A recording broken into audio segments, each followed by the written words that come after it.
Let's bring in Niall Stange, White House columnist for The Hill. I get to speak to you again. I get a Tuesday with Niall.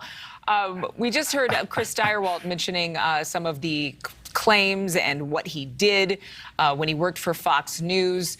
He's also mentioned this echo chamber following the 2020 election among Republicans within former President Trump's inner circle. Now, you tweeted out that former Attorney General Bill Barr's testimony would have been pretty devastating in a normal world. What do you mean by that?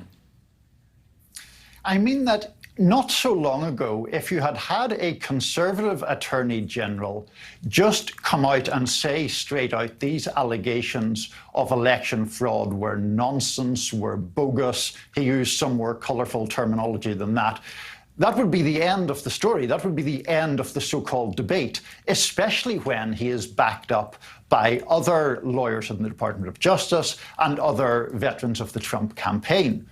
But it's not the end of the issue because of the echo chamber that Chris was talking about. There are a large number of partisans in this country to whom these things do not permeate. And I suppose that does happen on both left and right, but it's particularly grave in this case because of the gravity of what was going on. It just seems to me that as much as we're hearing the word coup or attempted coup, there are a lot of Americans who believe there's a lot of corruption and conspiracy on the party of Republicans and Democrats. So it's like, what can you believe? What can you trust? I think a lot of people are watching this and perplexed. But let's get to the next hearing for tomorrow. The former president's dealings with Barr will again be in focus, among other actions ahead of January 6th. Yes, that's right. Tomorrow's hearing will focus on then President Trump's interactions with the Justice Department. Not just Bill Barr, but the man who succeeded him as acting Attorney General, Jeff Rosen. Mr. Rosen has previously been reported to have come under very serious pressure, not just from the then president, but from the Chief of Staff, Mark Meadows, to, in essence, weaponize the Department of Justice to try to support these false claims of election fraud. Jeff Rosen apparently is going to testify in person tomorrow. At least that's the last report that we have. So that in itself will be quite a big deal.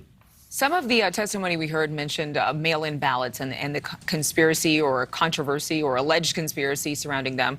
But this topic is not going away. In fact, we just saw the U.S. Supreme Court allow undated ballots in a very tight election for a judgeship in Pennsylvania.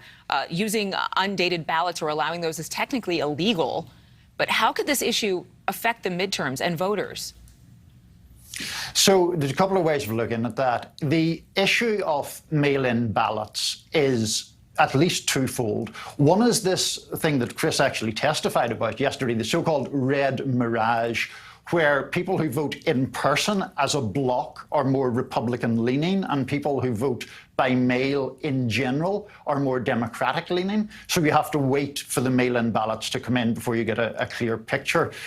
The situation in Pennsylvania is about whether ballots that were definitely received by election day, but the voter hadn't put the date on the envelope, should still be counted. And people who say that that should be counted say the date issue is not material. The person has a right to vote. Other people take a more, well, I don't want to say pedantic, but a more specific attitude as to whether you should follow all the rules, including that adding of the date. Following the law, I think, is what some people could argue is the most important. If they don't like the law, they should change it. But I have to get to this because we have to talk about the former president's response. He released a 12-page rebuttal to this testimony heard on Monday from the January 6th committee, saying in part, our nation is suffering, our economy is in the gutter, inflation is rampant, gas prices have reached an all-time high. And what is the Democratic Congress focused on? A kangaroo court hoping to distract the American people from the great pain they are experiencing. Does he have any points, or does he win any points with the American people, not just Republicans, but especially on a day where the Dow fell nearly 900 points? I want to be a little bit careful about answering that or how I answered that. I think that argument from Republicans writ large has a high chance of being effective when there are all the other problems that you erase, and when there's a lot of polling that shows the public divided on whether they believe the January the 6th committee can be fair.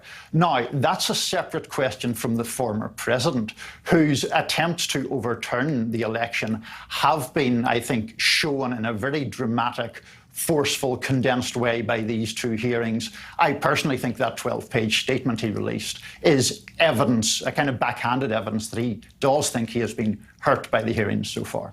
Niall, I'm glad that you answer carefully, because in today's world, you have to every single time. Thank you so much for being with us. Thanks for your perspective. Always a pleasure, Adrienne. Take care. Yes, good to see you as always. Thank you for watching. Go to newsnationnow.com to find NewsNation on your television provider. And don't forget to click the red subscribe button below to get more of NewsNation's fact-driven, unbiased coverage.